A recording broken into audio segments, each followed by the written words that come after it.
This is the Sri Lanka Broadcasting Corporation.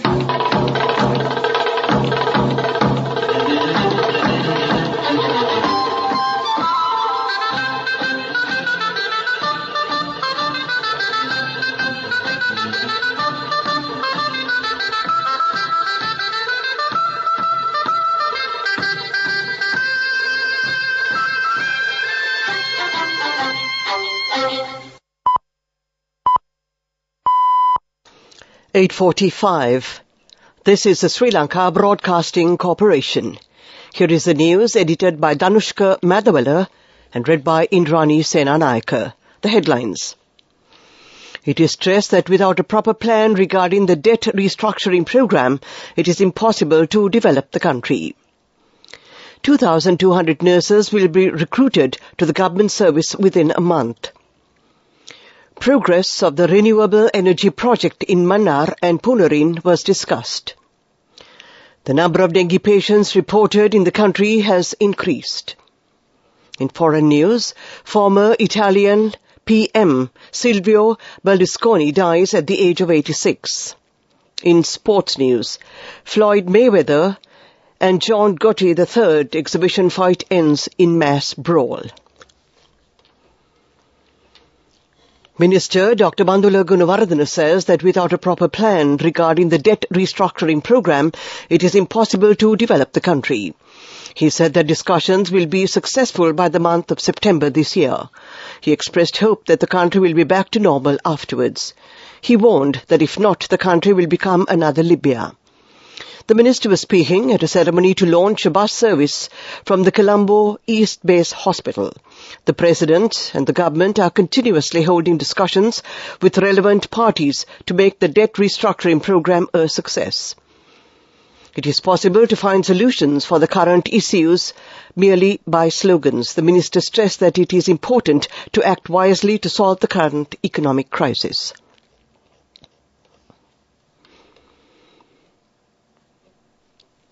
The Health Minister says that legal proceedings are now being held to reduce the prices of medicinal drugs by 16%. The price reduction will be implemented from the 15th of next month. Minister Kalia Rambukwella says that measures will be taken to reduce the prices of medicines every 3 months, considering the prices of the drugs.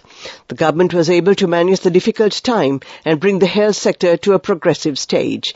Accordingly, 406 internship doctors will be recruited to the government service before the 27th of this month. In addition, 2,200 nurses will also be recruited.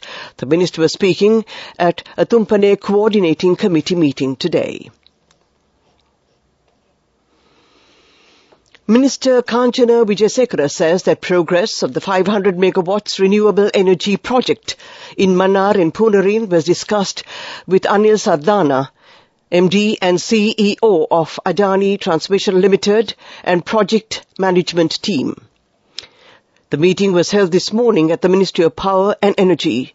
Both parties discussed the challenges, roadmap and timeline for the project completion and the commitment by Adani Green Energy to complete the project by December 2024.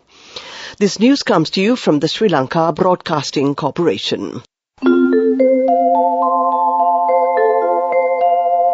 Digital accounts can now be opened in 10 minutes. People's Bank Digital Banking, your ultimate convenience.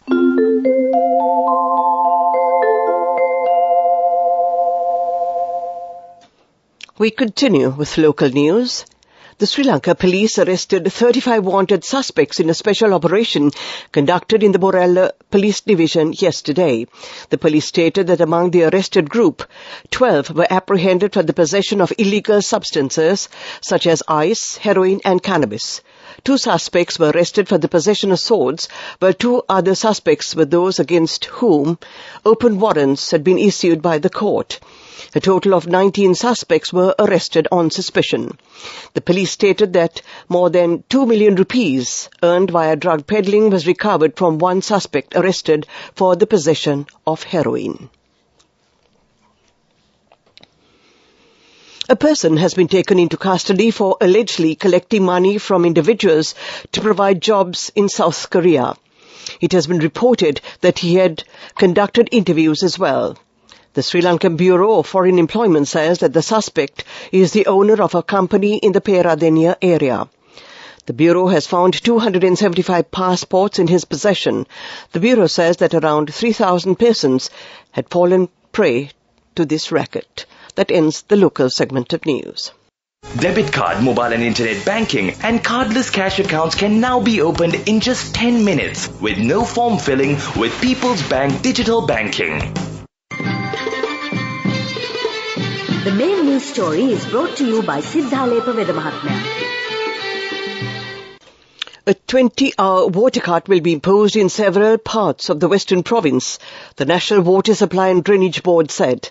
The Water Board stated that the water supply will be disrupted from 10 a.m. tomorrow until 6 a.m. on Wednesday. Thereby the water cut will be imposed on the Gorakapitiya, Siddhamulla, Arawala and the Ratmadeniya areas, Maharagama Pilianda Road, Edirisinga Mawata, Morakatiya Road, Madhavela Road, Bokundara Road and all interconnected roads of the mentioned areas. The Water Board added that the water cut is being implemented due to urgent maintenance work. The main news story was brought to you by Siddhalepa Vedamahatmya. We now take a look at Watchlight. Director of Dengue Control Unit, Dr. Nalin Aryatna, said the number of dengue patients reported in the country has increased to nearly 43,000 and 25% of them are school children. The authorities urge the public to destroy mosquito breeding grounds around the houses and schools as 42,961 dengue cases have been reported so far this year and 3,557 dengue cases have been reported this month alone. Now we take a look at world news, the headlines. Former Italian PM Silvio Berlusconi dies at the age of 86. UNESCO chief says US plans to rejoin in July. Ukraine demands more tanks from Germany. Silvio Berlusconi, Italy's flamboyant media mogul and politician, has died aged 86. He was Prime Minister 4 times. Each time, it seemed his political career was over, he managed to bounce back. 9 years after he was banned from public office for tax fraud, he was back in Parliament, elected to Italy's Senate before he turned 86 in September 2022.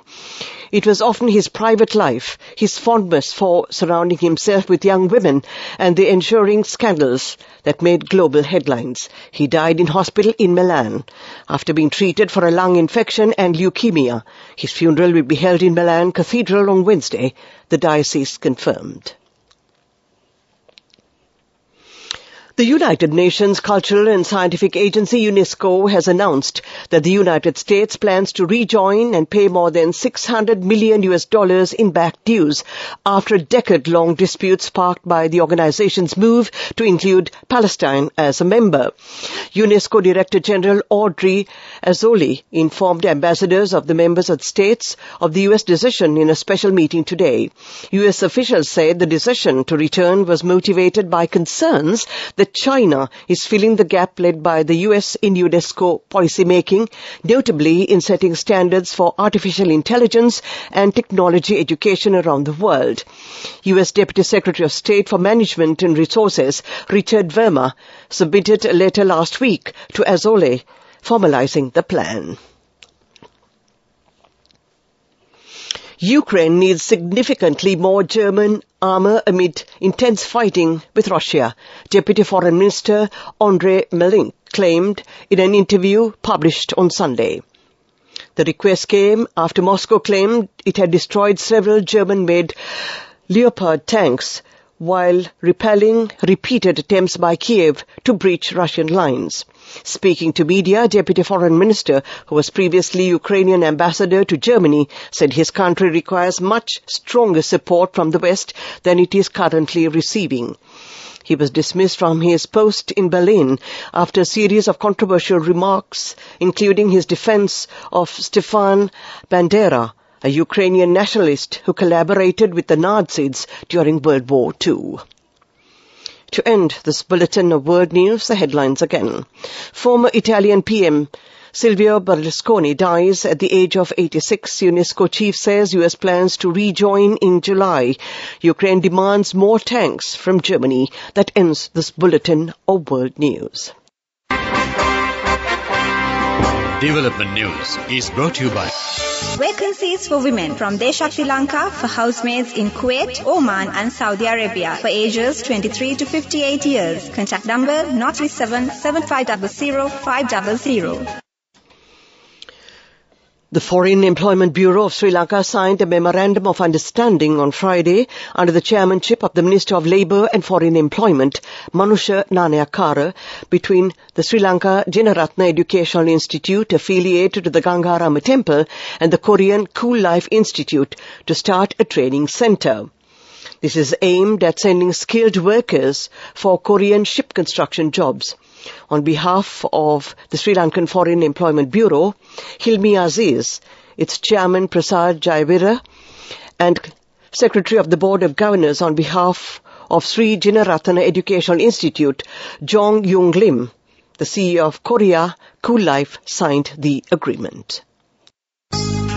Vacancies for women from Deshakti Lanka for housekeepers, home cooks, caretakers and home nurses in Kuwait, Oman, Saudi Arabia and Singapore for ages 23 to 57 years. Salaries starting from 156,000 rupees. Interviews with foreign agents are now on. Come whether you have a passport or not. Branches, Colombo, Kurunagala, Anuradhapura and Matara. Contact number 037 7500 500. On to sports news. Floyd Mayweather's exhibition fight with John Gotti III ended in a mass brawl when people stormed the ring following a controversial decision. Referee Kenny Bailiffs stopped the fight in the 6th round to the annoyance of Gotti, who then lashed out at 46-year-old Mayweather. The ring was then swarmed with team members from both sides as Bailiffs struggled to contain the drama. Gotti III, 30, is the grandson of former New York crime boss John Gotti. The melee kicked off a number of fights amongst the crowd in the FLA Live Arena in Florida and backstage. The first unofficial test between South Africa A and Sri Lanka A team commenced at Pallekele today. Sri Lanka A team won the toss and chose to bat first. Sri Lanka scored 325 runs for no wickets at stumps of the first innings. And that was sports news.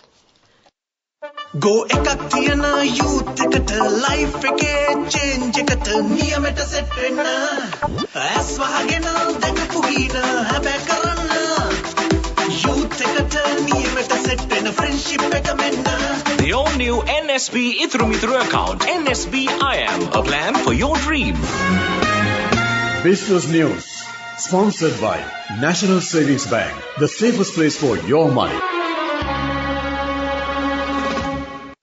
US billionaire philanthropist George Soros has handed over the running of his $25 billion financial and charitable empire to his son Alex.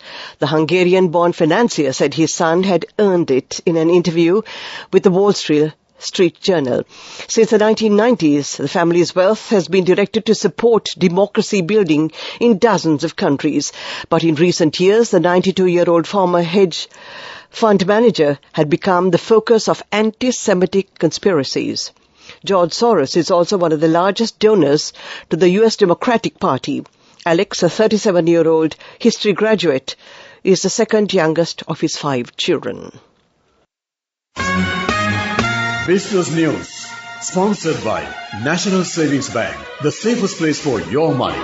Go ekak thiyana youth එකට life එකේ change එකට නියමෙට set වෙන්න ඇස් වහගෙන දැකපු ගීන හැබැ කරන්න youth එකට නියමෙට set වෙන friendship එක මෙන්න. The all-new NSB Ithru account, NSB IM, a plan for your dream. The boss of one of UK's biggest food firms is calling for higher taxes on salty, fatty and sugary foods.